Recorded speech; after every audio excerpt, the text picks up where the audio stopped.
Herkese merhaba. Bugün sizlere Dip Base Çağla modelli çantamın yapılışını anlatmaya çalışacağım. Önce çantamızdan biraz bahsedeyim.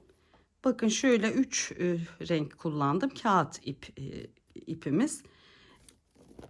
Şöyle geçişleri var. Yani diğer bir renge geçerken şöyle bir kontrast yaptık buraya. Ama çantamızın bence en önemli kısmı taban kısmı. Derin taban, dip base taban deniyor buna.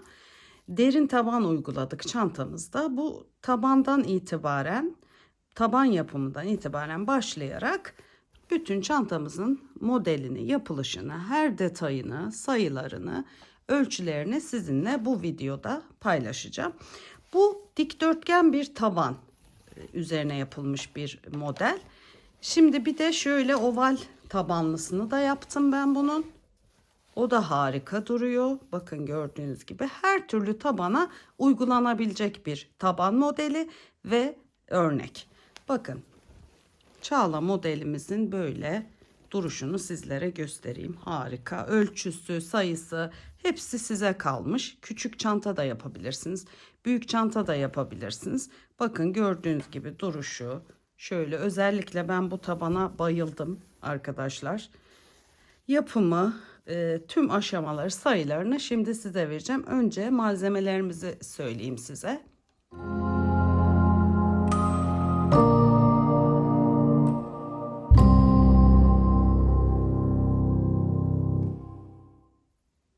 Evet, Dip Base Çağla modelinin yapılışında kullanacağımız malzemeleri paylaşıyorum sizlerle. Ben yine 3 renk kullanacağım arkadaşlar. Tabanlı bordo rengiyle başladım. Sizin de bir taban hazırlamanızı isteyeceğim.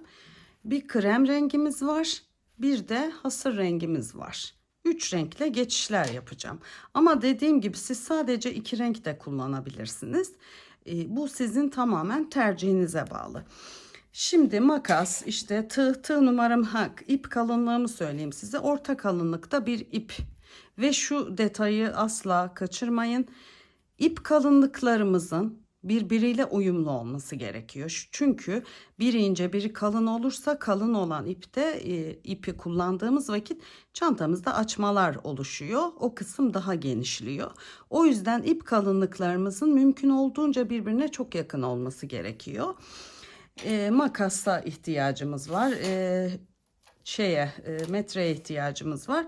Ben 3,5 milimlik tığ kullanacağım. Diğer çantalarımda da olduğu gibi. Şimdi sizden bir taban yapmanızı isteyeceğim. Oval tabanda olabilir, dikdörtgen tabanda olabilir. Ben size hepsinin ölçüsünü vereceğim. Dikdörtgen taban linkini de aşağıya bırakacağım. Bütün sayı ve ölçüleri de vereceğim. Siz ona göre ayarlayıp önce tabanınızı yapacaksınız.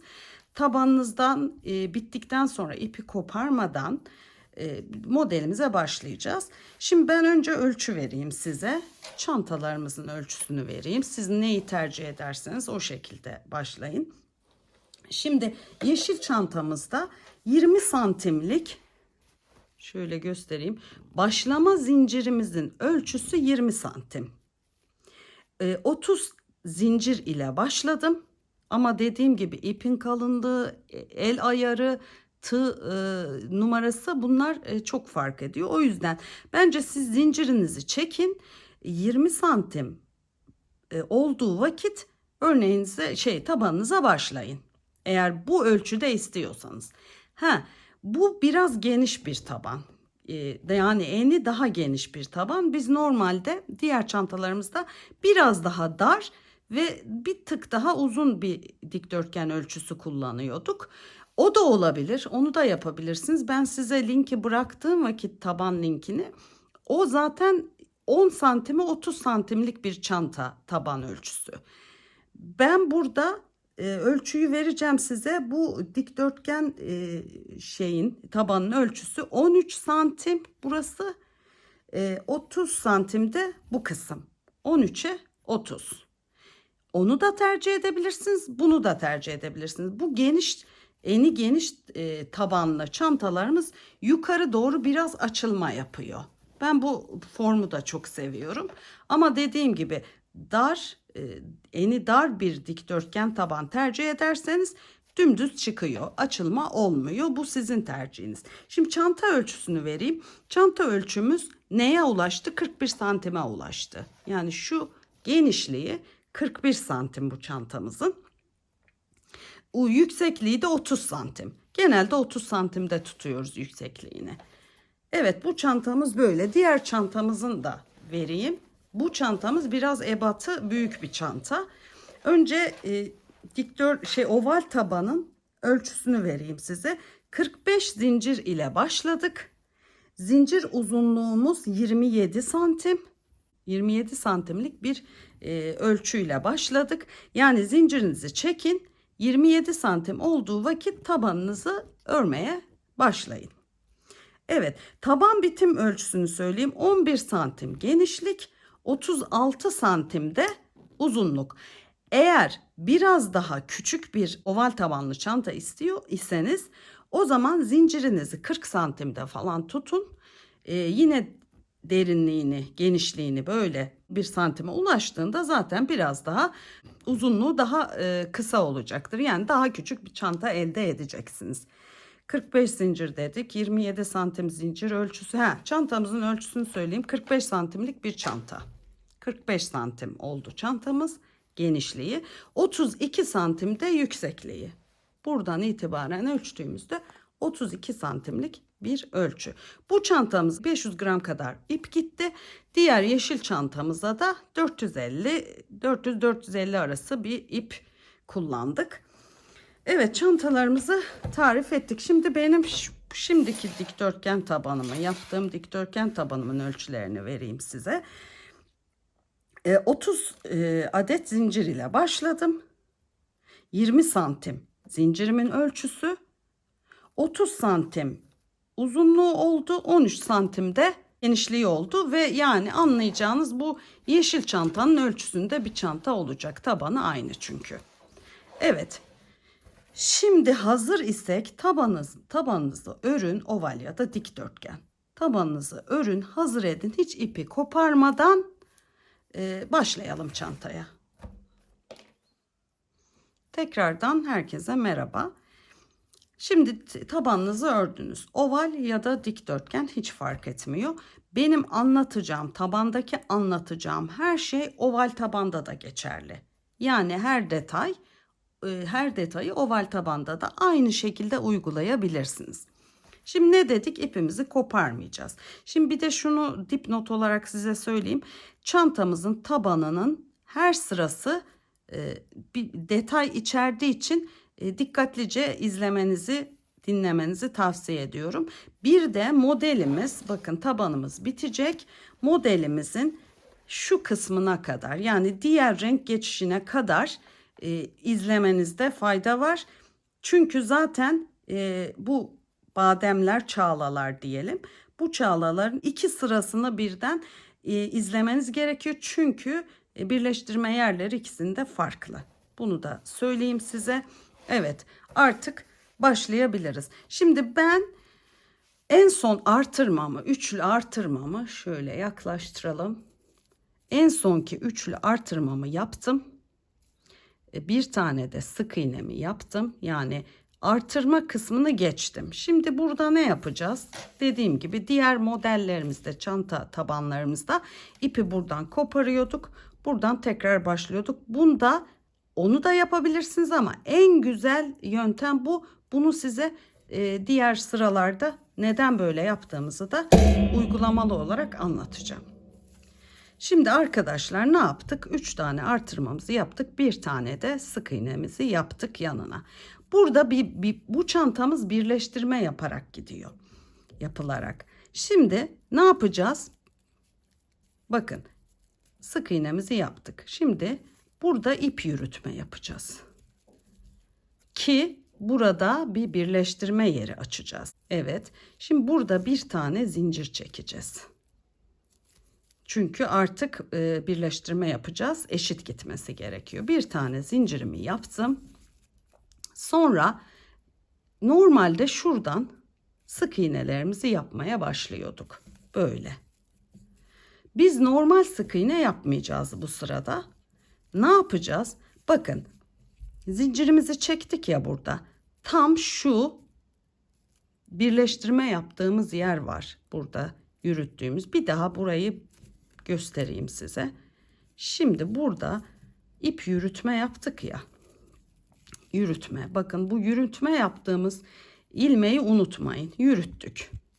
Bakın, ilmek şu ilmekten yürüttük. Bir tane zincir çektim. Yine oradan girip göbeğinden, bakın, normal sık iğne yapmıyoruz. Şöyle göbeğinden giriyoruz. Göbeğinden girerek sık iğneleri yapacağız ve bakın, tekrar çıktığımız yerden giriyoruz. Yanından çıkıyoruz. Yine göbekten bir sık iğne yapmış olduk. Yine şu ayaktan, bakın, son buradan girip buradan çıktık ya, çıktığımız yerden giriyoruz. Yine arkadan alıp böyle hep göbekten. Bu sıramız böyle. Neden bu sırayı böyle yapıyoruz? Bakın, çıktığım yerden girip sık iğnemi yaptım. Neden bunu yapıyoruz? Tabanımızın böyle yukarı kalkmasını istiyoruz. Artık yukarı doğru gitmesini istiyoruz. Evet arkadaşlar, bu sıramız böyle. Bu sıramız dediğim gibi göbekten giriyoruz, sık iğneleri göbekten girerek yapıyoruz. Şunu da unutmayın, çıktığımız yerden giriyoruz, yoksa eksiltmiş olursunuz.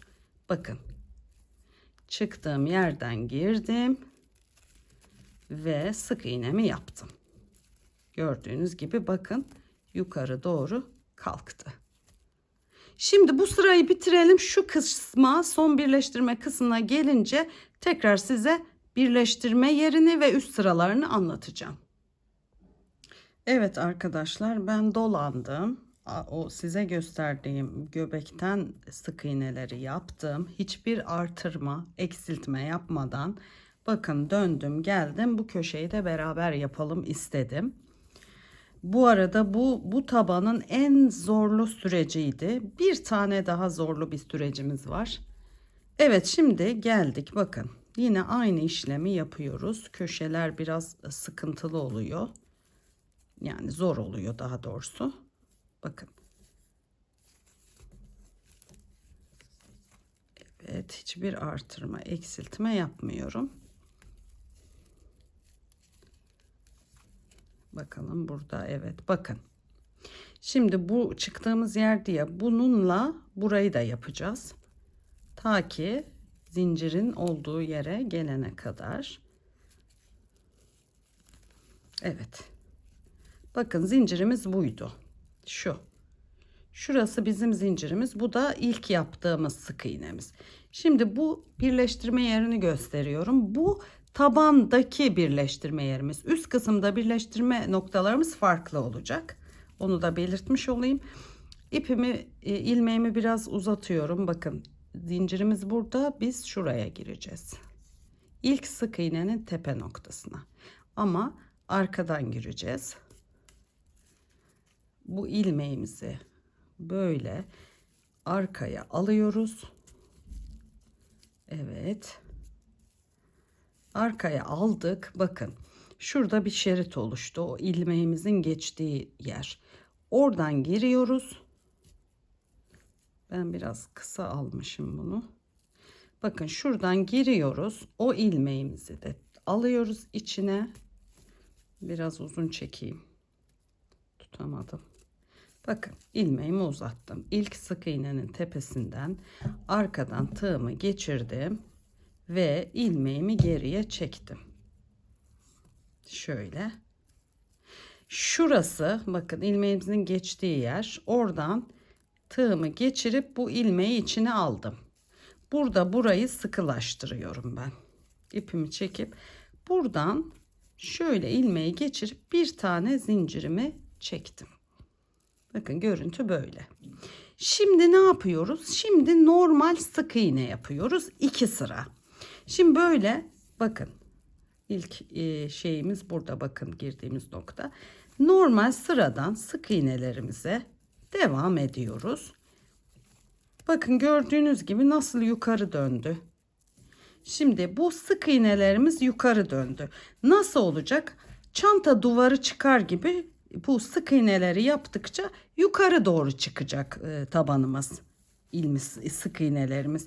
Hiçbir artırma, eksiltme yapmadan böyle gelelim yine birleştirme noktasına. Aynen bu birleştirmeden olacak. İsterseniz karıştırırım derseniz ilk birleştirme sık iğnesinin tepesine bir ilmek belirleyici bırakın.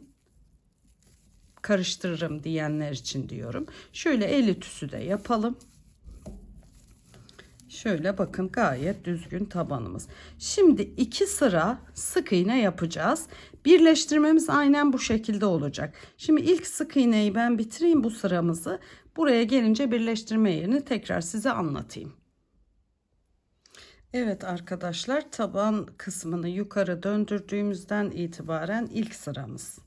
İlk sıramızı yaptım. Son birleştirme yerini sizinle beraber yapacağız. Burada ilmek birleştiricimiz var. O olmasa bile buradan belli oluyor zaten. Bakın şu zincir, bu da ilk sık iğnenin tepe noktası. Şimdi bir tane daha sık iğnem var benim. Bakın köşeyi dönmüşüm. Son sık iğnemi de yaptım. Bakın şimdi burada birleştirmemizi yapacağız. Bu bizim zincir çıkış noktamız. İlmek belirleyicimi çıkarıyorum.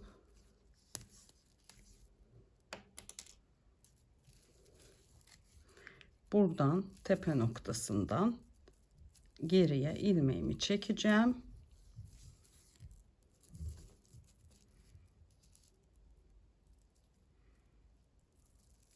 Evet, çektim, sıkıyorum. Bakın bu sıkıştırma çok önemli. Sıkıştırdım. Bakın burada şey oluştu, gördüğünüz gibi o ilmeği geçirdik ya, o ilmeğin göbeği. Buradan giriyorum, ilmeğimi geçiriyorum. Burada bir sıkıştırma yapıp buradan ilmeği alıyorum, bir zincir çekiyorum. Bu bizim bu tabandaki birleştirme tekniğimiz. Evet, bunu birleştirdim. Şimdi normal yine bir sıra daha normal sık iğne yapıyoruz. Yine ilmek birleştiricimizi takalım. Daha net anlaşılır olsun. İlk sık iğnenin tepe noktası. Arkadaşlar isterseniz burayı tek sıra halinde de yapıp yani bu derinlik var ya, şu derinlik kısmı çantamızın. Şu derinlik kısmını bir sıra daha eksik yapabilirsiniz ama bence biraz daha belirgin olmasında fayda var. Bakın tekrar bu sık iğneleri böyle dönerek geliyoruz. Burada artık farklı bir şey yapacağız. Şu kısımda farklı bir şey yapacağız. Çünkü tabanımızın derin olan kısmı bitmiş olacak. Bunu da bu sırayı da yapalım. Birleştirme noktamıza gelelim. Ondan sonra diğer yöntemi anlatacağım size. İşte bu zor dönem için bir tanesi de burada olacak. Bundan sonraki sırada. Evet, birleştirme yerine tekrar geldim. Gördüğünüz gibi bakın bir duvar oluşturduk. Yani çantamızın derinlik kısmını artık bitirmiş bulunuyoruz. Şimdi birleştirmesine başlayalım. Burada çünkü farklı bir birleştirme tekniğimiz var. Şimdi ne yapıyoruz? Son bir tane daha sık iğnem var. Onu da yaptım. Bir belirleyicimi çıkarıyorum. İlmeğimi uzattım. Yine şu zincirimiz, bu ilk sık iğne tepe noktasından yine geriden ilmeğimizi arkaya alıyoruz. İlmeği arkaya aldık. Bunu bakın. Bunu ilmeğe arkadan giriyorum. Şöyle sıkılaştırdım iyice. Bakın. Bu sefer ne yapacağız? Burada tekrar öne almayacağız. Burada bir zincir çekip, buradayken bir zincir çekip, şimdi şurayı iyice görmenizi istiyorum. Ne yapmıştık şu sırada? Önden böyle göbekten girmiştik. Şöyle. Şimdi bu tabanı bizim şöyle ya arkaya artık almamız lazım. Yani ne yapacağız? Arkadan yapacağız aynı işlemi. Yani önden değil, arka göbekten gireceğiz. Bakın. Şöyle. Yine bakın, yine çıktığımız yerden giriyoruz. Şu çıktığımız yerden arkadan girip şöyle alıp sık iğne, yani buradaki işlemin tersini yapıyoruz ki şimdi bu tarafa döndürelim ilmeklerimizi. Yine çıktığımız yerden giriyoruz ve yandan çıkıyoruz. Bakın şöyle, bakın gördüğünüz gibi bu tersine döndü. Çıktığımız yerden giriyoruz ama arkadan, bu sefer önden değil. Yanından çıkıyoruz, böyle sık iğneleri yapıyoruz. Yani amacımız bunu şimdi ters tarafa döndürmek. Şöyle. Şimdi şöyle göstereyim. Bakın. Şöyle yaptık ya. Burada önden aldığımız için öne döndürdük. Şimdi arkadan aldığımız için bakın arkaya döndürüyoruz. Buraya doğru gideceğiz artık. Ne oldu? Bu taban oldu. Bakın. Bu tabanımız oldu artık burası. Şimdi bu sırayı böyle tamamlayalım. Birleştirme yerine gelelim. Tabanımız bitmiş oluyor. Tabanımız bundan ibaret arkadaşlar. Bu derinlik kısmı. Burada şimdi tersine çeviriyoruz ilmeklerimizi. Bakın şuraya şöyle, buradan itibaren çantamız yukarı doğru çıkacak. Evet, bunu tamamlayalım. Birleştirme yerine gelelim. Ondan sonra artık modelimizi kurmaya başlayacağız. Evet arkadaşlar, ben sıramı tamamladım. Gördüğünüz gibi. Şimdi birleştirmemizi yapacağız. Burada yine birleştirmemiz bir alt sıradaki gibi olacak. Birleştirdikten sonra rengimizi gireceğiz. Siz renginizi ayarladıysanız ben hasır rengi girmeyi düşünüyorum. Evet, birleştirmemizi yapalım. Şimdi son bir sık iğnem daha var. Onu da yapıyorum. Bakın. Bakın şuradan belli zaten. Nereden başladığımız. Şunu da yaptım. Yine ilmeğimi uzatıyorum. Nereden? Yine zincirin olduğu yerden sonraki ilk tepe noktası. Bakın şurası. Şöyle biraz daha belirginleştireyim. Şu zincirimiz, bakın şuradan da anlayabilirsiniz. Şu sık iğnenin hemen tepesi. Şurada zincirimiz, o görünmemiş. Şöyle giriyorum. Bakın şu hizayı takip edebilirsiniz. İlmeğimi geri çektim. Şöyle bakın çektim. Onu biraz kısaltalım. Şimdi burada bir alt sırada daha şu sık iğnelerde buradan giriyorduk. Oradan girmeyeceğiz. Şimdi bunu bakın, bunu burada bırakıyoruz. Şu ipin çıktığı yer. İpin çıktığı yer. Görünüyor mu? Evet. Şu ipin çıktığı yere girdim. Bu ilmeğimi aldım ama burası çok önemli arkadaşlar. Burayı sıkıyoruz. İyice sıkıştırıyoruz. Çıktık. Burada bakın, burada bunu bırakıyoruz. Rengimizi gireceğiz artık. Bu ipi de koparmıyoruz. Eğer alttan yürüteceğiniz ip buysa koparmıyoruz. Ben alttan o ipi yürüteceğim. Şimdi hasır renkli ipimi aldım.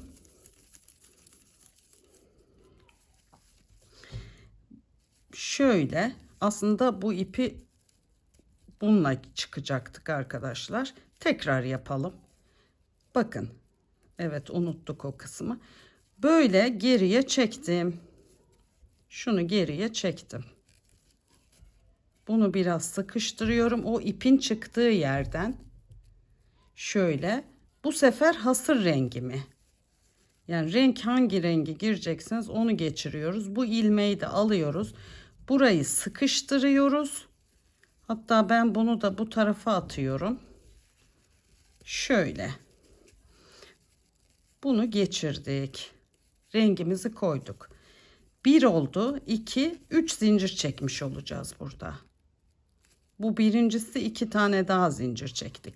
Şimdi burada ne yapacağız? Burada bir detay daha var arkadaşlar. Burada trabzan yapacağız. normal sık iğnelerimize trabzan. Ama bakın şu çevrildi ya. Şimdi şu trabzanımızın boyu şuraya gelmeli. Tam şu kısma. Şöyle katladığımızda şuraya ki oradan dikeceğiz. O belli. Yani bu uzunluk uyması lazım. Biraz daha kısa yapmam lazım benim trabzanıma. Bu birinci detay. Bak kısa trabzan çekiyorum.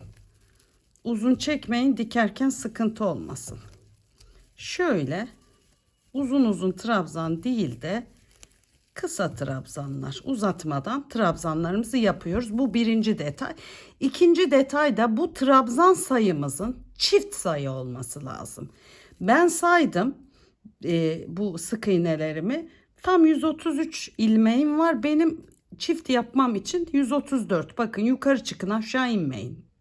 Yani 132 yapmayacağım, 134 yapacağım. Onu da bu trabzanları yaparken herhangi bir yerde, özellikle köşelerde olabilir. Bakın şu köşede olur, bu köşede olur. Ya da en son kısımda artırım yapabilirsiniz. Hatta ilk başlarken bile şuradan aynı yere girebilirdik. Ben burada en sonda artırımı yapacağım ki size de göstereyim. Şimdi 130, siz ilmeklerinizi sayın. Şu alt sıradan sayın. Ona göre trabzanınızı, eğer çiftse ellemeyin. Tek sayı ise bir tane artıracağız. Bakın normal trabzanlarımı uzun değil. Bakın kısa. Hiç uzatmadan trabzanlarımı yapıyorum. Rengimizi girdik. Tabanımız bitmişti arkadaşlar. Tabanımız şurada bitti. Bu trabzan öncesi tabanımız bitti. Bu tabanımızı istediğiniz herhangi bir modelde, herhangi bir çanta modeline uygulayabilirsiniz. İlle de çağla modelini yapmak zorunda değilsiniz. Bunu dediğim gibi herhangi bir çantanın tabanında kullanabilirsiniz. Bakın gördüğünüz gibi önce buraya çevirdik. Sonra şimdi terse çeviriyoruz. Terse çeviriyoruz. Bu trabzan bittikten sonra bir dikiş işlemimiz var. Hatta şöyle söyleyeceğim. Buradan dikersek, eğer tutturursak şöyle, ne oldu? Taban oluştu. Derin taban oluştu. Buradan dikersek, bakın dikme yerlerini de göstereceğim size. Dikip gidersek kolayca örgümüz, modelimizi artık üstüne koyabiliriz. Fakat bunu ilerleyen sıralarda da yani modeli kuralım. Ondan sonra da dikme işini yapabiliriz. Sadece bu dikme işini yaptıktan sonra biraz çantamız kalıplaşıyor ya. Döndürmede, örmede zorluk yaşıyoruz. Ben size hem onu göstereceğim hem de biraz yukarıdan şöyle şu kadar ördüğümüz zaman, yani 3-4-5 sıra ördüğümüz zaman dikersek eğer daha kolay çantamızı çevirebiliriz. Örmemiz daha kolay olur. Şimdi bu trabzanları bitirelim. Tekrar yine bir sayalım. Tek sayı olmayacak, çift sayı olacak. Onu da buradan artırmamızı yapacağız. Onu da size göstereceğim. Örüp gelelim o zaman. Evet arkadaşlar, ben sıramı tamamladım. Bakın tabanımızın görüntüsü böyle. Derin tabanımızı oluşturmuş olduk böylece. Yalnız tabanınızın ölçüsünü almayı unutmayın. Ölçü bizim için çok önemli, çünkü keçe yapıştıracağız en sonunda. Bakın şuradan keçemizi yapıştıracağız. Şimdi tersi de bu şekilde, iç kısmı. Şöyle el ütüsü yapın, düzeltin. Evet, geldik birleştirme yerine. Şimdi ben arkadaşlar saydım, bu zincirle beraber 134 taneymiş benim ilmek sayım. Sizinki eğer tek sayı ise bir tane artırın. Nereden artıracaksınız onu da göstereyim. Şu normalde şu zinciri trabzan olarak sayıyoruz ya. Eğer eksikse tekrar buradan dibinden bir trabzan yaparak böyle artırabilirsiniz. Evet, benim artırmama gerek yok. Şimdi birleştirmeyi yapıyoruz arkadaşlar. Bu birleştirmeden sonra bir sık iğnemiz var arka kanadından trabzanların. Onu arkadan hangi rengi gitmek isterseniz, bakın mesela bu hasırın içinden yeşil gitmiş. Kahverenginin içinden hasır gitmiş. Yeşilin içinden kahverengi. Bunu siz belirleyin. Ben her ikisi içinde, bu krem rengi içinde, hasır rengi içinde bordo gideceğim. Şimdi önce birleştirmeyi yapalım. Bu sık iğne başlangıcındaki birleştirmemiz farklı. Bu çağlalara geçerken ki, şu çağlaları yaparken ki birleştirmemiz daha farklı. Şimdi ilmeğimi uzattım. Nereden geçireceğim? Şu zinciri saymıyorum. Şuradan ilk trabzanın tepesinden yine geriye alıyorum. İlmeğimi geriye alıyorum. Aldım. Şimdi rengimi gireceğim. Bordom buradaydı zaten. Nereden giriyorum onu da göstereyim. Yine buradan girmiyoruz. Bakın buraya geçişte, yani sık iğne sırasında bu taraftan önden almıyoruz. Buradan, yani geriye çektiğimiz ilmeğin içinden giriyoruz. Tabii ki bunu sıkıştırıyoruz. Bir dakika. Bunu sıkıştırdım. Bunu bıraktım. Bunu önce içinden geçireceğim. Yine sıkıştırmanızı yapın. Bu sıkıştırma çok önemli. Arkadan çünkü kötü görüntü oluyor. Önce geçirdim. Rengimi geçirdim. Bir tane zincir çekiyorum. Evet, nereden giriyoruz? Burası çok önemli arkadaşlar. Şöyle iyi görünmesi adına daha bir yaklaştırayım. Bakın, arkayı çeviriyorum. Şu benim ilmeğim ya. Sık iğnem. Sık iğnenin arka kanadı ve arkada bir tane şerit olan kısım var. Arkayı, yani arkadakiyle beraber alıyor. Onu tekrar göstereceğim size. Bu kısım çok önemli. Hemen dibinden alıyoruz çünkü. İlmeğin içinden rengimi geçirdim. Bir zincir çektim. Aynı, bakın hemen. Bakın. Bak ilmeğim burada. Şu hemen arka kanadı ve arkasındaki kesik çizgiden girdim. Sık iğnemi yaptım. Yine yanındakinin arka kanadı artı arkasındaki kesik çizgiden girdim.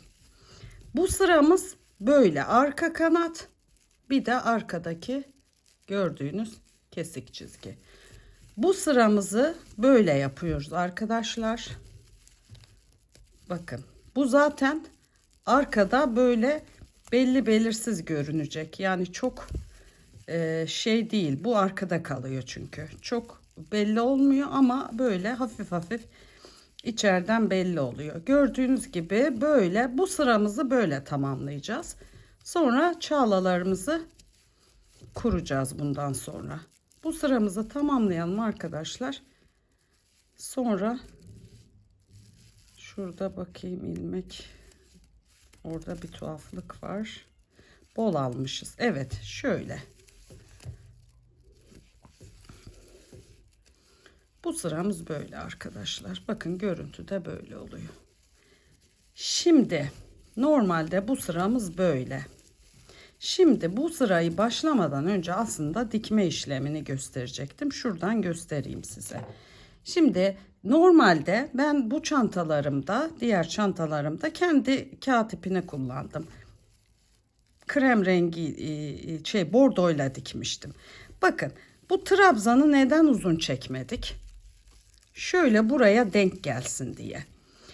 Benim elimde mumlu ip var. Bu mumlu iple dikmeyi düşünüyorum. Aslında kağıt iple dikmiştim diğer çantalarımı. Hiç fark etmez. Elinizde ne varsa. Görünmüyor zaten. Arkadan kesinlikle görünmeyecek. Bakın şu sırayı tamamladıktan sonra şunu. Buradan da dikebiliriz. Şöyle. Bakın. Buradan alıyoruz. Bir de buradan şunu alıyoruz, arka kanadını. Bakın böyle. Dikme işlemi böyle. Bakın şunun iki kanadını aldım. Bunun da zaten sıralı geliyor. Bunun da böyle arka kanadını alıyoruz ki arkadan görünmesin. Aynen böyle dikiyoruz. Ama ben bu sırada dikmeyi tercih etmiyorum. Daha üst sıralarda, çünkü bunu diktiğim zaman kalıp gibi oluyor. Örmem zorlaşıyor. Bakın, dikiş böyle. Böyle. Bu sırayı da gittikten sonra, evet. Bu bordoyu da gittikten sonra böyle dikişi sağlayabilirsiniz. Bakın, buradan göstereyim size de, asla belli olmuyor. Ve bu derin tabanı diktikten sonra daha çok ortaya çıkarıyor. Ben bunu dikmeyeceğim arkadaşlar. Çünkü örmesi gerçekten zor oluyor. Bence size de tavsiye etmem. Biraz daha örelim. Çok örünce de dikemeyeceğiz. Biraz daha örelim. Bakın, sıralı sıralı geliyor. Bakın. Bu bununla, bu bununla, bu bununla. Dikmesi gayet basit, ama dikme işlemini ben diğer renge geçmeden önce size göstereceğim zaten. Biz bunu örelim böyle. Bu sırayı da tamamlayalım. Sonra çağla modelimizi kurmak için tekrar gelelim. Şöyle. Evet arkadaşlar, ben birleştirme yerine geldim. Şimdi buradaki ipuçlarını vereceğim size. Şimdi bu bizim altta kalan trabzandaki ipimiz. Bunu mümkün olduğunca sıkı tutacağız. Bu arayı açmamamız gerekiyor.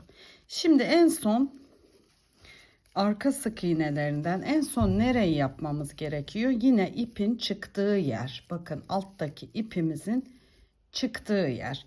Burayı da yine arka kanat ve arka çizgiden girip sık iğnemizi yapıyoruz. Şimdi birleştirmemizi yapacağız. Yine ipimizi uzatıyoruz.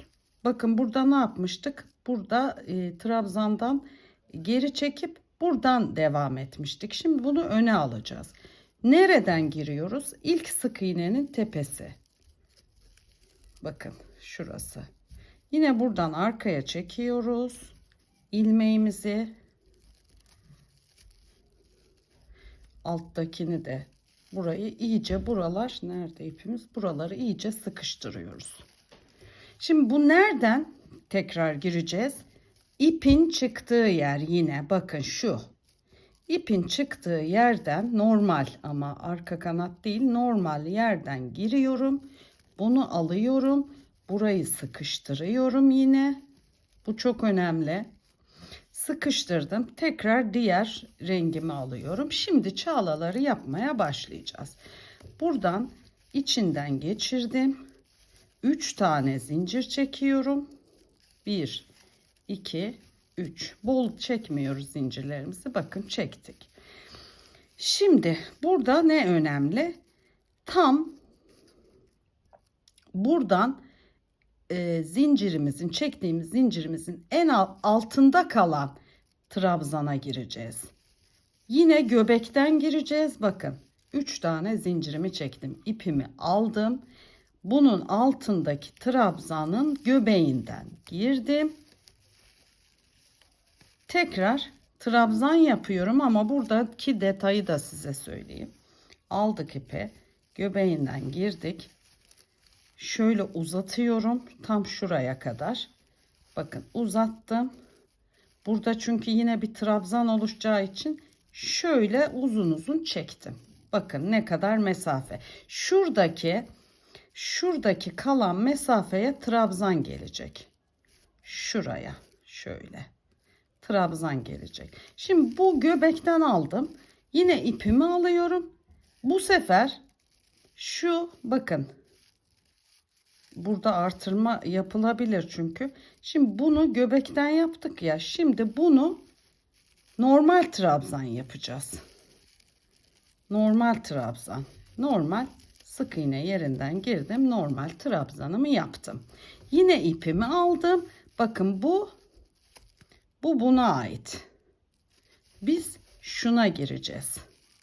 Bir göbekten bir değil. Bir göbekten bir arkadan. Bir göbekten bir arkadan, bir göbekten bir arkadan. Şimdi göbekten giriyorum. Şöyle uzatıyorum. Şöyle ilkini geçirdim. Şimdi ikinciyi de geçirdim. Gördüğünüz gibi çağlalarımız oluşuyor. İpimi aldım. normal trabzanın, bakın burada zaten bunun arkadaki şeyi burada. Sık iğnesi. Yani bundayız. Buna sık iğne, trabzan yapıyorum. Yine bunu atlıyorum. Diğerine yine göbekten giriyorum. Uzun uzun şöyle. Bakın. Böyle 3 boyutlu oldu ve şu bordolar arkadan böyle hafif hafif görünüyor. Hatta 3 boyutlu, şöyle yukarıdan bakınca daha bir görünüyor şöyle. Bakın böyle daha bir görünüyor, böyle az görünüyor. Yani o bordolar, yani şöyle söyleyeyim, kontrast renk seçmeniz lazım. Mesela ben zıt renk seçtiğim için görünüyor. Şimdi normalde bordoyla çağlaları yapıp bunu arkadan yürütseydim yine kontrast olacaktı. Güzel, zıt renk olduğu için güzel görünecekti. Yine yani bunun gibi. Yine normal trabzan, göbekten trabzan. Bakın şöyle uzunluğunu ayarlıyorum. O eliniz alıştıkça zaten siz de ayarını yapabileceksiniz. Gördüğünüz gibi 3 boyutlu çok güzel bir modelimiz oldu.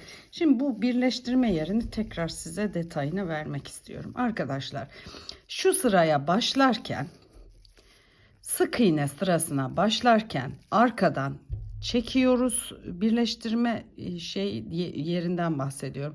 Arkadan ilmeği çekiyoruz. Önden tekrar almıyoruz. Oradan zinciri çekip devam ediyoruz. Ama çağla sırasına geldiğimizde ipin çıktığı yerden giriyoruz. Bunu size birkaç kere göstereceğim. Çünkü birleştirme yeri çok önemli. Bir de biz tabanımızı neden buradan ipi koparıp da yandan başlamadık? Çünkü bu birleştirme yeri hafif hafif kayacak sağa doğru. Böyle hafif hafif kayacak ve normalde buradan başlasaydık dışa doğru taşardı. Ama bu ne olacak? Yana gelecek. O yüzden böylesi daha mantıklı. Şimdi ikinci sırayı da bunu bitirelim. İkinci sırayı da göstereceğim. Ondan sonra zaten modelimiz yavaş yavaş ortaya çıkacak. Evet, bitirip gelelim. Evet arkadaşlar, çağla sıramızı tamamladık. Bakın şöyle göstereyim. Son bir taneyi de göstereceğim size. Bakın şimdi yine göbekten giriyorum. Uzattım. Şöyle yaptım. Şimdi bir tane de düz yapacağız. Normal trabzan. Sizin denk gelmezse, eğer tek sayı ise şu trabzan sayınız denk gelmeyecektir. O zaman ne yapın? Artırmayı burada da yapabilirsiniz. Bunun hemen dibine yine şey yapabilirsiniz. Bu göbekten girme şeyini burada da yapabilirsiniz. Yani bu çağlaları. Evet, burada şimdi önemli olan bir şey daha var. Burada zincirimiz var ya, bu zinciri yok sayacağız biz. Nasıl yok sayacağız? Şöyle bunu arkada bırakacağız. Şöyle olacak örneğimiz. İşte burada sıkma işini yapmazsak, bakın burada daha çok bordo rengini göreceğiz ve böylelikle de birleşim yeri belli olacak. Şimdi o birleşim yerini belli etmemek için bu tüyoya dikkat edin. Bakın yine ilmeğimi uzattım. Bu sefer zincirden değil arkadaşlar, tam şunun tepesinden, göbekten girdiğimiz trabzanın tepesinden gireceğiz. Yine arkaya çekeceğiz. Bunu çektiğimiz yeri sıkacağız. Bakın. Burayı sıkmamız gerekiyor ama önce şeyi alalım. Bordo rengimizi alalım.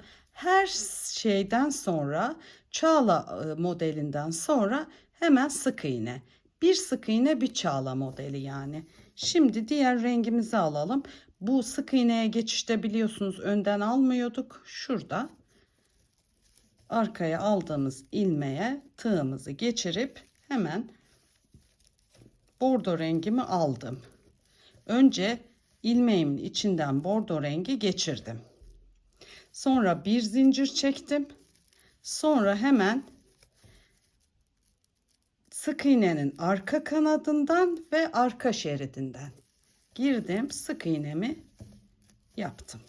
Yine yanındaki sık iğne ve arka şeritten girdim. Sık iğne sırası bu şekilde ilerleyecek arkadaşlar.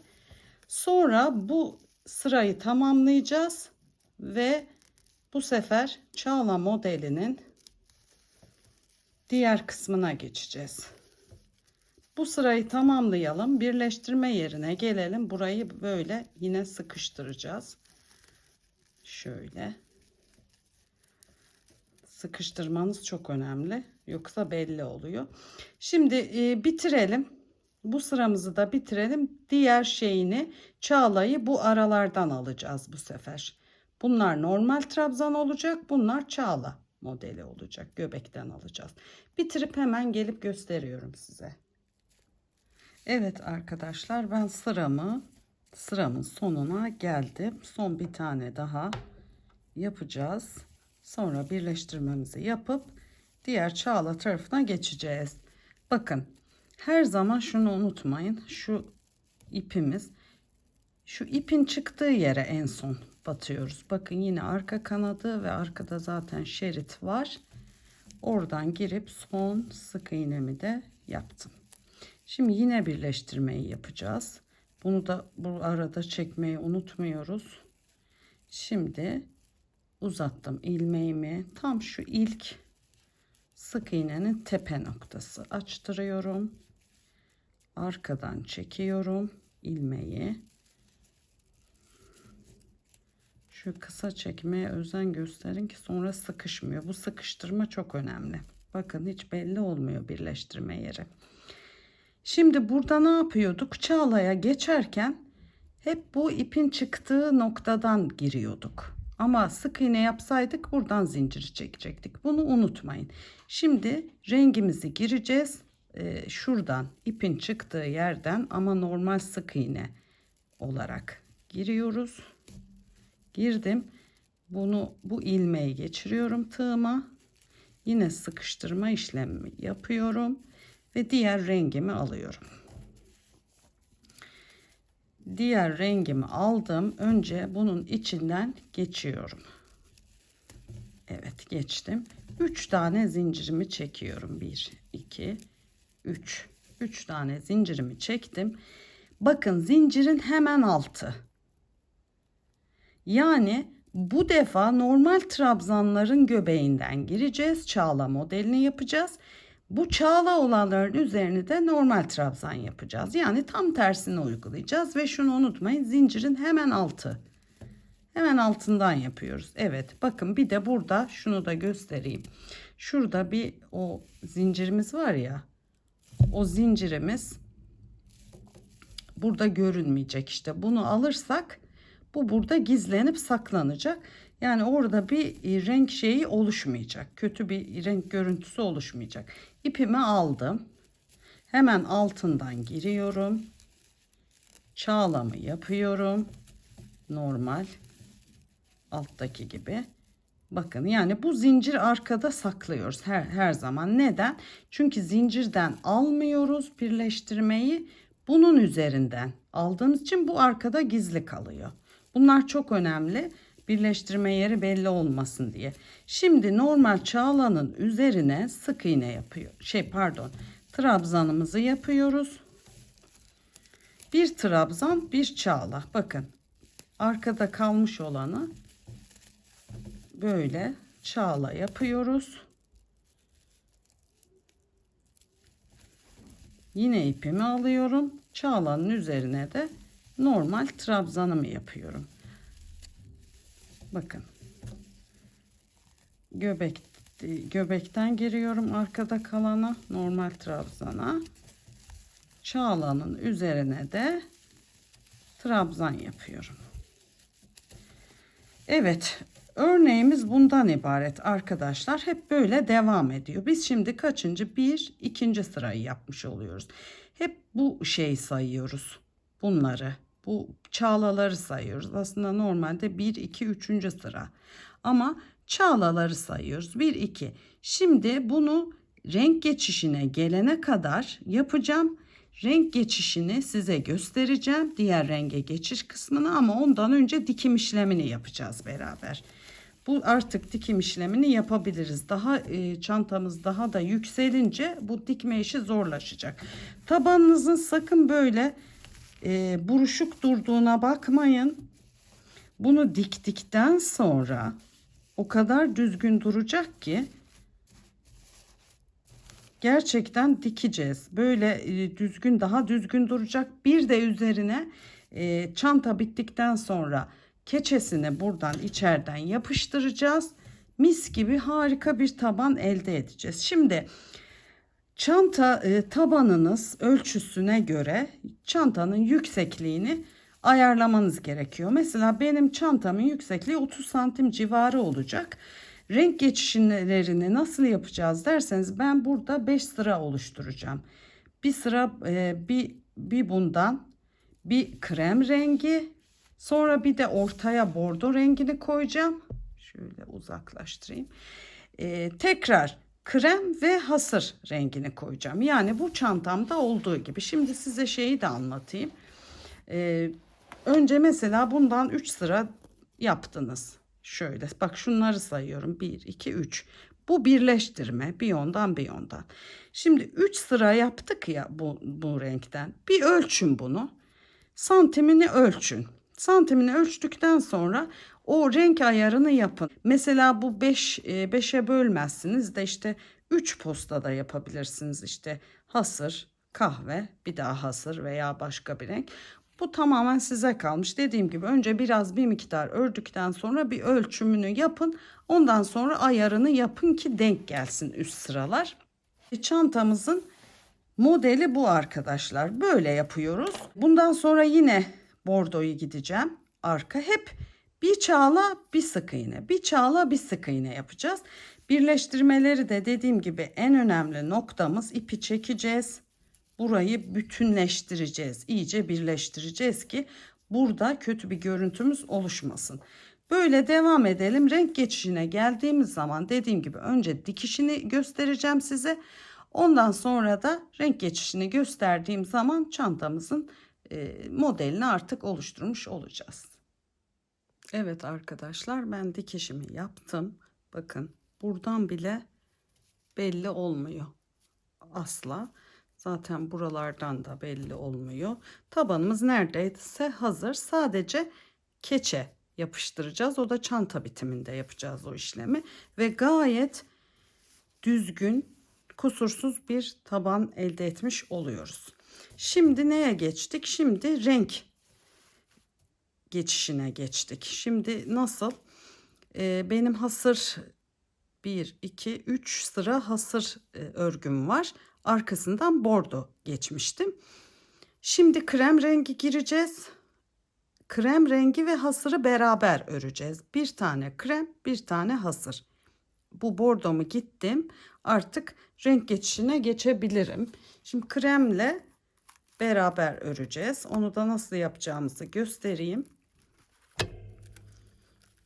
Şöyle krem rengimi açayım. Evet. Sonra hasır ipimi keseceğim. Şöyle bakın, birleştirmemi yaptım. Biraz yaklaştırayım. Birleştirmemi yaptım. Zincirimi çektim. Önce bu hasır rengiyle yine ne yapıyorduk burada? İpimizi alıyoruz. Hemen zincirin altındaki trabzandan, göbek kısmından girdim ve bir trabzanımı yaptım. Şimdi burada ne yapıyoruz? Bir trabzan, bir arka. Normal trabzan yani. Bir trabzan, bir normal trabzan yapıyoruz. Tam şunun hizasında. Şuradan alayım. Evet. Bunu yaptım. Şimdi krem rengi ipimi alıyorum. Yine onu da aynı şekilde ipimi alıyorum böyle tığımın üzerine. Şunu sıkılaştıracağız. İpimi aldım. Göbekten girdim. Bir dakika, olmadı. İpimi aldım. Göbekten girdim. Burçağımı yaptım. Evet, şimdi renk geçişini anlatacağım size. Ben 1, 2, 3 sıra hasır rengimle çağlalarımı yaptım. Bu çağlalardan sayıyoruz. 3 sıramı yaptım. Sık iğnemi gittim bordo renkle. Ben şimdi krem rengini katacağım. Krem renginin altından da bordo rengimi gideceğim. Siz istediğiniz rengi gidebilirsiniz.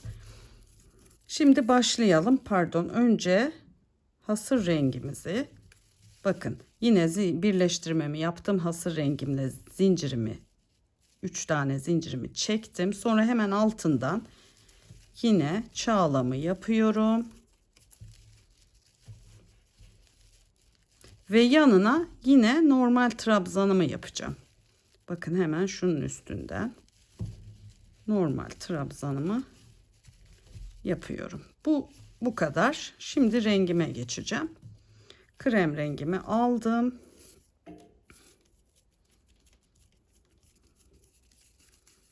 Şuradan bir geçireceğim. Bakın. Şöyle geçirdim. Şunu sıkılaştırdım. İpimi aldım üzerine, tığımın üzerine ve yine çağlamı yapmaya başlıyorum. İpimi aldım. Bir tane çağlamı yaptım. İplerimi yine sıkıştırıyorum. Burada da bu detay önemli. Normal trabzanımı da yapıyorum. Normal trabzanımı da yaptım. Şimdi bunu bırakıyorum. Bunu önden, yani krem renginin üstünden alıyorum. Burayı sıkıştırıyorum. Onu ördükten sonra da sıkıştırabilirsiniz. İpimi aldım. Yine göbekten girdim. Trabzanımı yaptım. Bir tane de normal trabzanımı yapıyorum. Bu ipimi bıraktım. Yine bu altta bunu üstten alıyorum. Yine bir tane çağla. Bu sıra biraz oyalayıcı. Zor değil ama oyalayıcı. Bir o ipi aldığımız için. Ama kaynaştırma adına güzel. Bakın sıkılaştırıyorum. Yine normal trabzanımı yapıyorum. Ne oluyor? Renk geçişte keskin bir geçiş olmuyor. Yumuşatılmış bir, kaynaşmış bir geçiş yapıyoruz. Bakın böyle. Hep böyle devam edelim. Bir krem, bir hasır, bir krem, bir hasır. Sonra birleştirmemizi yaptıktan sonra üst sıraya artık kremle devam edeceğiz. Yine bordoyu gideceğiz alttan. Sonra artık kreme geçmiş olacağız. Burada bir şey oluşuyor, onu söyleyeyim size.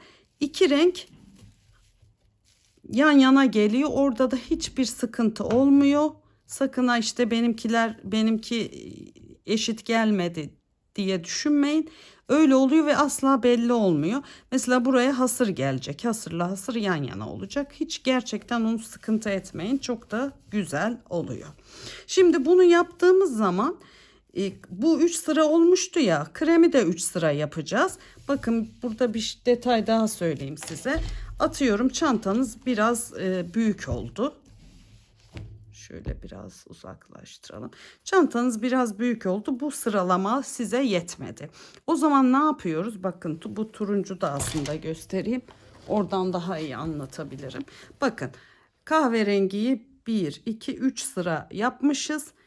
Hasırı 1, 2, 3, 4 sıra yapmışız. Şimdi burayı yaptıktan sonra bir ölçün. Yukarıda da aynı işlemi yapacağınız için onları toplayın. Ortayı istediğiniz kadar büyük yapabilirsiniz, daha kısa yapabilirsiniz. Yani bu ortada ayarlayın siz sıra sayısını. Gerçekten o zaman efsane oluyor. Bunlar da renkte çok önemli. Evet, ben bu sırayı bitireyim böyle. Bu birleştirme yerine geleyim. Ondan sonra bir görelim ve üstteki sık iğneyi giderken bakın şurada ipler görünüyor. Bakın şöyle. Üstteki sık iğneyi, yani bordoyu giderken bunları nasıl gizlememiz gerektiğini de göstereceğim size.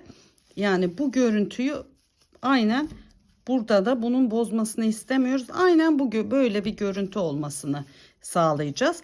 Onu da göstereyim size. Bu sırayı bitirip geliyorum. Ben sıramın sonuna geldim. Bakın.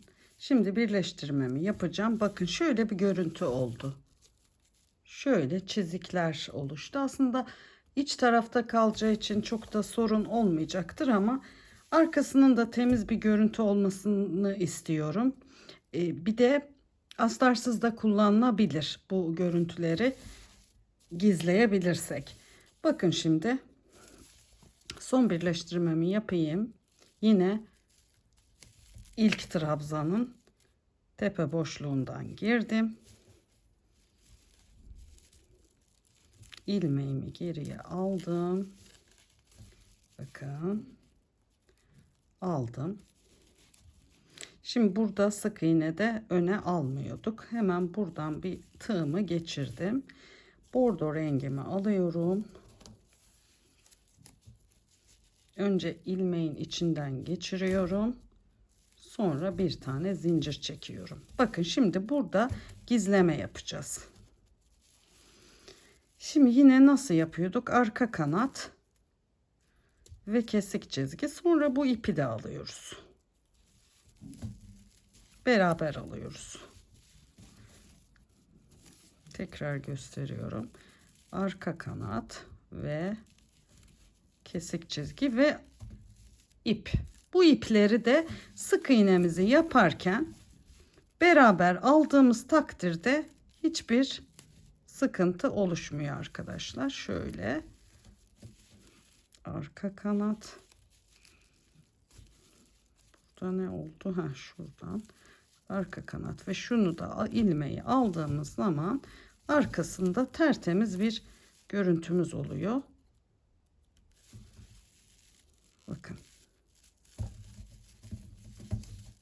Yani bu görüntü, şuradaki görüntü aynen devam etmiş oluyor. Şimdi bu sık iğnemizi de devam edelim. Sonra ben artık hasır rengimi koparabilirim. Kremle devam edeceğim. Sonra ortaya bordo rengini koyacağım. Sonra tekrar krem ve hasır. Siz çantanızı bitirin, beraber örelim, bitirelim. Ondan sonra keçe yapıştırması var. Keçe yapıştırmasını anlatacağım tabana. Tabanın aslında şu anda da yapıştırılabilir ama ördükçe o keçe yumuşayabilir, formunu bozabilir. O yüzden en son yapıştırmayı tercih ediyorum. Çantamızı bitirelim. Ondan sonra keçe yapıştırmasını ve son görüntüsünü göstereyim size. Herkes örsün, herkese kolay gelsin diyorum. Herkese tekrardan merhabalar. Bakın ben çantamı tamamladım sayılır. Son bitirişini beraber yapacağız sizinle. Böyle sıralı üçer sıra, 3 sıra bundan, 3 sıra bundan, böyle üçer sıra yaptım. Bir de şu birleştirme kaynaştırma yeri var. Birer sırada bunlar var. Böyle çantamın tabandan itibaren yüksekliğini şimdi size ölçeceğim. Bence yeteri kadar yüksekliğe ulaştı. Şimdi ölçelim ne kadar olmuş yüksekliği. Şuradan ölçüyorum. Tam bakın bu bordo renkten ölçüyorum. 29 santim. Şimdi bir sıra sık iğne gideceğiz. Bir de bitirme sıramız var. O zaman tamamen bitiyor. Eni ne kadar olmuş onu da ölçelim. Enimizde 39,5-40 santim gibi bir ölçüye ulaşmış. Şimdi bundan sonra bu sık iğne, normal sık iğne yapacağız bu arada. Onu göstereceğim. Sonra bitirmeyi göstereceğim. Sonra çantamızı bitireceğiz, örgü kısmını. Neyimiz var? Sırada alt tabanına keçe yapıştırma kısmımız var. Ve o keçeyi de yapıştırdığımızda çantamız bitmiş olacak. Sonrasında bakın arkasının da güzelliğini görebiliyor musunuz? Bakın. Şu gayet düzgün. Bu yandaki birleştirme yerindeki ipleri de gizleyeceğim ben. Sonra bittikten sonra. Bakın birleştirme yerinde hiçbir problem, hiçbir şey yok. Hiç belli bile değil. Tertemiz mis gibi bir örgü çantaya ulaşmış olacağız. Şimdi birleştirmemi yaptım ben. Bakın birleştirmemi size göstermiştim her sırada ayrı ayrı. Birleştirmemi yaptım. Şimdi bunu geçiriyorduk buradan. Arkadan sık iğne yapıyorduk ya. Şimdi arkadan sık iğne yapmayacağız. Artık bitiriyoruz. Böyle ilmeğin içinden geçirdim bordo rengimi. Bakın bordo rengiyle başlamış olduk. Yine bordo rengiyle bitireceğim ama siz istediğiniz şekilde yapabilirsiniz. O renk kısmı tamamen size ait. Pardon. Evet, şimdi ne yaptık? Çanta büyüdüğü için artık kadraja sığmıyor. Şimdi ne yaptık? Geçirdim. Bir tane yine zincirimi çekiyorum. Sonra normal sık iğne yapmaya başlıyorum. Bakın. Şu biraz bol aldık burayı. Normal. Görünüyormuş, şöyle yan tutmam gerekiyor. Bakın normal. Arka kanadından değil de artık bakın. Normal sık iğne yerlerinden girip sık iğnelerimizi yapıyoruz. Bu sırayı da böyle tamamlıyoruz. Bakın. Bu sıramızı böyle tamamlıyoruz. Ondan sonra bitirme kısmı var. Ben onu zaten bütün çantalarımızda size göstermiştim. Bilenleriniz bilir ama ben yine de göstereyim. Tam olarak her şeyi anlatmış olalım. Bakın normal sık iğnemi yapıyorum. Birleştirme yerine geleceğim. Sonra bitirmeyi de göstereceğim. Çanta örgü kısmı bitmiş olacak. Sonra keçemizi hazırlayacağım. Nasıl yapıştıracağız, nasıl bir yol izleyeceğiz onu göstereceğim size. Evet, bitirip geliyorum. Evet, ben sık iğne sıramı bitirdim. Birleştirme yerine geldim. Evet, yine tekrar birleştirmemizi yapıyoruz. İlmeğimi arkaya çektim. Şimdi ne yapacağız? İlmeğimizi öne almamız lazım. Şöyle göstereyim. Şöyle buradan birleştirdik. Şöyle bir geriden aldım. Tığımı geçirdim. Şöyle çektim. Bakın. Şimdi ne yapıyorum? Sıradaki sık iğneden bakın. İlmeği alıyorum. Diğer ilmeğin içinden geçiriyorum. İlmeğime ipimi aldım. Bakın. Şöyle. Sık iğne yapar gibi ama böyle tekrar ilmeğin içinden geçiriyoruz. İpimi aldım. Şöyle. Bakın şöyle bir bitirme oluyor. Bu sıramız böyle. Artık bitirişimizi yapıyoruz. Şöyle. Bakın. Şöyle bir bitirmemiz oluyor. Sona kadar gelelim. Buradan artık birleştirme yapmıyoruz. İpi arkaya çekip ondan sonra koparıyoruz. Artık iplerimizi kesebiliriz. Şu arkada kalan diğer kullanmadığım ipimi, hasır ipimi kesiyorum. Bakın sonra bu bitirme sırasını yaptıktan sonra bu iplerimi gizleyeceğim ben. Böyle kötü bir görüntü olmasını istemiyorum. Örgü kısmımız tamam oluyor böylelikle. Şöyle göstereyim. Bakın gayet güzel, düzgün bir çanta oldu. Şimdi bu sırayı bitireceğim. Sonra sizinle keçe yapıştırma işlemini beraber yapacağız. Evet, çantanın bitirişini de yaptım. Gördüğünüz gibi bitirişini yaptım. Çantamızın ebatı, eni, boyu çok güzel oldu. Şimdi geliyoruz taban kısmına. Taban kısmına keçe yapıştıracağız. Böyle bir görüntü ortadan kalkacak. Çok güzel bir görüntüye sahip olacak. Şimdi neye ihtiyacımız vardı? Bizim bir taban ölçüsüne ihtiyacımız vardı. Tabanın daha önceden almıştık ölçüyü ama siz yine şuralardan bakın şu eni ve bu boyundan ölçüyü alabilirsiniz. Alıp keçe de 2 milimlik pardon 2 milimlik bir şöyle görünmüyor mu? 2 milimlik bir keçe kullanacağım ben. Daha kalını da olabilir ama incesi olmasın. Çünkü daha kip bir görüntü form istiyoruz. Ben ölçüme göre kestim köşelerini. Böyle makasla aldım. Çünkü içten yapıştıracağımız için orası bizi engellemesin köşeler. Şimdi neye ihtiyacımız var? Bir tane sıvı silikon yapıştırmak için bunu kullanacağız. Keçemiz var zaten hazırladık. Bir de tabana tutturmak için şöyle taban eninde böyle bir kitap buldum ben. Bu siz herhangi bir kutu olabilir vesaire. O sizin tercihiniz. Daha uzun aynı ebatta da olabilir. Ben yapıştırırken bunu kaydıracağım. Şimdi ne yapıyoruz? Önce çantamızı hazırlıyoruz. Şöyle ben oturtturacağım kitabın üzerine. Kenara kadar ittireceğim. Bakın oturttum çantamın. Şu an tabanı yapıştırmaya hazır. Şimdi ne yapıyorum? Keçeme sıvı silikon sürüyorum. Sıvı silikonumu şöyle önce köşelerden başlayarak ne yapıyorum? Şöyle çok fazla da değil, az da değil ve orta seviyede sıkarak önce köşelere sıktım, sonra ortalarına, yani her tarafına yedirmeye çalışıyorum şu an. Bir de hızlı olmam gerekiyor çünkü kurumasını istemiyorum. Evet. Evet. Silikonladık. Şimdi aldım burayı. Bakın burada dikkat edin çantaya değmesin. Koydum tam köşesini, kenarını. Önce bu tarafa oturtturuyorum. Şöyle bastırıyorum. Bakın oturtturdum, bastırdım. Şimdi kitabımı ittiriyorum o tarafa. O tarafı da bastırıyorum. Hatta şöyle kitap olmasa bile elinizle bak içten ve dıştan şöyle bastırarak da yapıştırabilirsiniz. Şöyle görüntüsüne de bakın, şöyle çekiştirin. Şöyle ben yine kitabın üzerine koyayım. Şöyle zaten hızlı bir şekilde yapışıyor. Bu diyelim yanlış yapıştırdınız, kaldırması da ilk etapta tam kurumadan kaldırılabiliyor. Kolay oluyor yani. Şöyle yapıştırdım. Şimdi size göstereyim. Bakın.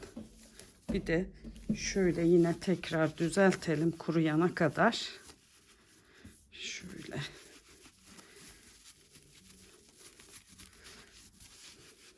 Evet. Şöyle de ben düzelttiriyorum. Bakın gördüğünüz gibi ne kadar güzel bir form oluştu. Bakın şöyle yapıyorum. Evet. O derin taban detayını tabanda şu an oluşturduk. Bakın gördüğünüz gibi keçenin ne kadar güzel bir işe yaradığını gördünüz. Evet. Ben yine şu buradayken bastırmayın, düşer. Yine altına bir şey koyarak şöyle kurumasını bekleyeceğiz. Ve keçe yapıştırma işlemimizi de bakın gayet düzgün, çok güzel bir tabanımız oldu. Taban rivetleri var. Şuralara diğer çantalarda taktığımız gibi onlardan takabilirsiniz. Gerçi çok bir işlevi olmaz ama görüntü açısından güzel yakıştığını düşünüyorum. Güzel olduğunu düşünüyorum. Onlardan takacağım ve çantamız normal olarak örgü kısmı bitmiş oldu. Kulpları takılacak, astarı yapılacak. Dediğim gibi astarsız da kullanılabilir. Bu astarsız kullanmak için keçenizi astarlayın. Mesela bordo rengiyle keçeyi astarlarsanız bu çirkin görüntü oluşmaz ve çantanız astarsız da gayet güzel kullanılabilir. Evet, bugün sizlere Dip Base Çağla modelli çantamın yapılışını anlatmaya çalıştım kendi dilimce. Bence harika, çok güzel ve çok sağlam. Bakın çok sağlam bir çanta oluyor. Çünkü alttan gittiğimiz için yani biraz zor oluyor açıkçası. Çünkü gerçekten zor ilerliyor. Mesela ben bu çantayı 3 günde ördüm ki video çekiyorum diye ördüm. Hiç durmadan ördüğüm halde 3 gün sürdü. Ama ben değdiğini düşünüyorum. Gerçekten çok beğenerek ördüm. Çok severek ördüm. Hiç sıkılmadım. Çünkü sonucu güzel. Çok güzel bir çanta bence. Hem kullanışlı hem de o kadar sağlam ki size anlatamam yani bu formunu. Gerçekten çok sağlam, çok güzel bir çanta olduğunu düşünüyorum. Evet, çok emekli bir çanta, emek isteyen bir çanta. El gücü istiyor, bilek gücü istiyor. Ama dediğim gibi değer sonuçta. Evet, bu videoyla size bu çantamı anlatmaya çalıştım. Umarım beğenmişsinizdir. Umarım faydalı bir video olmuştur. Beni izlediğiniz için teşekkür ederim. Abone olursanız kanalıma beni mutlu edersiniz. Zil simgesine de tıklarsanız gelecek diğer videolarımdan haberdar olursunuz. Tekrardan teşekkür ediyorum. Diğer başka bir videoda görüşmek üzere. Hoşça kalın. Sevgiyle kalın.